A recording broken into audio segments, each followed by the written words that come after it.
কি আমি এরকম হঠাৎ নির্জন অন্ধকার জায়গায় চলে আসলাম কি করে? আর আমার গা হাত পা এরকম ঠান্ডা বরফের মতো কেন? কি আমি এরকম ভূতের মতো দেখতে হয়ে গেলাম কি করে? আমার সঙ্গে এসব কি হচ্ছে? এক মিনিট, আমি তো আমার বেস্ট ফ্রেন্ডের বয়ফ্রেন্ডের সঙ্গে ঘুরতে গিয়েছিলাম আর ও আমাকে কোল্ড ড্রিঙ্কস খেতে দিয়েছিল। তার মানে ওটা খেয়েই আমি মরে গিয়েছি? নিশ্চয়ই ওটার মধ্যে বিষ মেশানো ছিল। আমার আগেই বোঝা উচিত ছিল বেস্ট ফ্রেন্ডকে যখন ধোকা দিতে পারে তখন আমাকেও ধোকা দিতে পারে। তার মানে আমি মরার পর এরকম ভূত হয়ে গেছি। কিন্তু আমি তো নিজেই ভূতে ভীষণ ভয় পাই।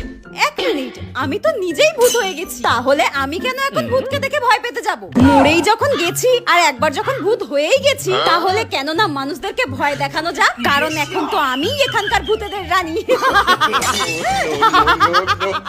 এই তোর আগে থেকে আমরা 100 বছর ধরে এই গাছে রয়েছি, আর তুই একদিন এসে আমাদের ভূতেদের রানী হবি? দেব দেখবি সোজা তাল গাছে পাঠিয়ে। না না, আমি এখানে